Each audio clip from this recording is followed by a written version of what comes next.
Today we're going to be talking about point of view. Point of view is all about who is telling the story. When an author sits down to write a book or short story, the author has to decide who will tell the story and how much he or she will know about the characters. There are three main points of view that we see in narratives. The first type is first person. This is when the major character tells the story, when in this case we may never know the name of that main character. Pronouns you want to look for include I, me, we, and us. You'll also find my, mine, and ours. We live in a life of first-person point of view.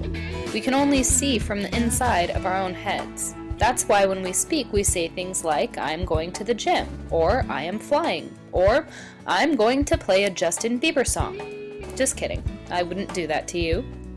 To find out point of view in a story, we look for code words. Here's an example.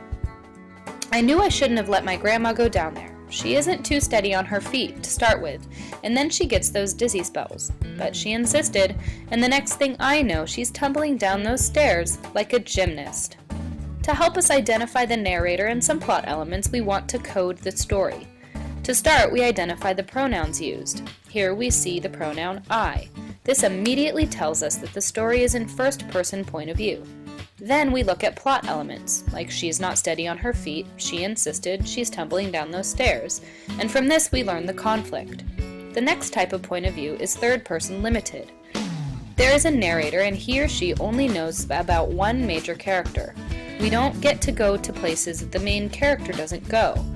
The pronouns you want to look for are he, she, him, her, and they, them. Imagine you're reading a story about a character named Dominic, a teen with an obsession for pandas. Dominic takes his friend Aaron to the zoo. Dominic heads straight to the panda cages, but after they have been there for 20 minutes, Aaron is ready to go. Dominic stays and Aaron walks away, but we are forced to stay with Dominic and his thoughts because our narrator is only allowed to stay with Dominic. Hope you like pandas. Now let's look at our example text again. John stood next to his grandmother. He knew he shouldn't allow her to go down the stairs alone. She wasn't steady on her feet. John had seen her grab the nearest object when dizziness overwhelmed her. John was afraid that he wouldn't be able to help her. First, let's identify the pronoun codes.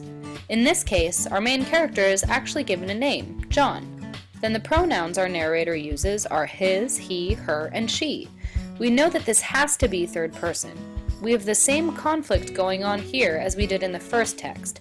John's grandma is walking somewhere by herself, but we know it's limited because we only know what John is thinking and doing. The final type of point of view is third-person omniscient. In this case, the narrator tells a story about more than one character, at least two major characters. The reader gets to go everywhere, even when some of the characters are not there. But the pronouns to look for are also he, she, him, her, and they, them. Have you seen the movie Finding Nemo? If so, this movie is a great example of third-person omniscient. Nemo, one of our main characters, is lost out at sea, and his father Marlin and his friend Dory are searching for him. The narrator jumps back and forth between Nemo's story and Marlin and Dory's story. Now let's look at our example text again. John stood next to his grandmother.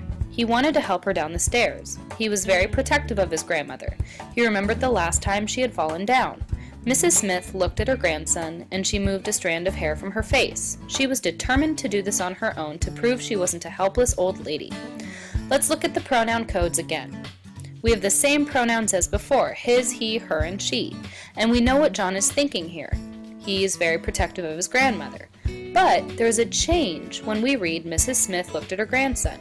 The narrator tells us what Mrs. Smith is doing and thinking. We know that this has to be third-person omniscient. Now it's time for us to practice identifying point of view. I want you to use your Notability app as a whiteboard for this, so turn your iPads up and open up Keynote. Create a new note page and write this key. A is first person, B is third person limited, and C is third person omniscient. Now make sure you pause this part of the video and read the text and mark your answer in your Notability. Finally, here's your mission.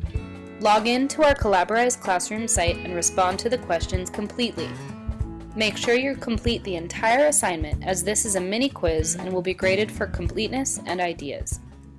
Good luck! created using Powtoon.